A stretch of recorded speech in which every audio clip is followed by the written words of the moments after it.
Искрено сметам дека синдикатот секој пат треба да биде опозиција, иако не сме опозиција и не сме ничива продолжена рака, како што некој обвинува не конкретно нас, туку тие синдикати што излегува на 1 мај. Сметам дека местото на синдикатите е апсолутно на 1 мај на улица и нема друго место каде треба да бидат синдикалците на 1 мај. Тоа што некои одредени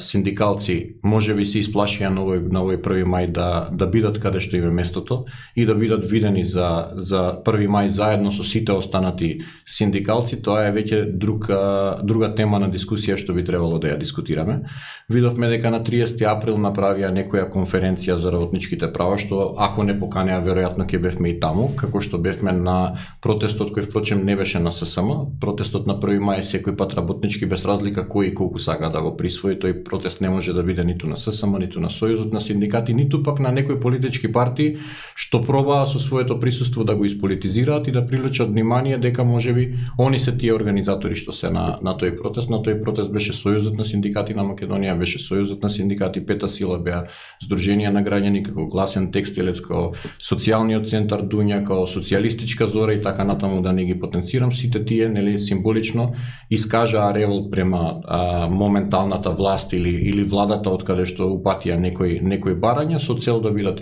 видени, слушнати и да упатат порака дека во државата мора да има социјален диалог, кој за жал денеска морам да го кажам од оваа перспектива на синдикалец дека ние периодов не гледаме социјален диалог, гледаме социјален монолог од одредени синдикалци кои пробуваат да објаснат дека нема легитимитет во барање од повисоки плати, што искрено сметам дека колку и да се платите високи или можностите да не се тие на државата, сепак владата е таа што треба да ги брани тие ставови, а синдикалците се тие што секој пат треба да бараат повеќе и повеќе.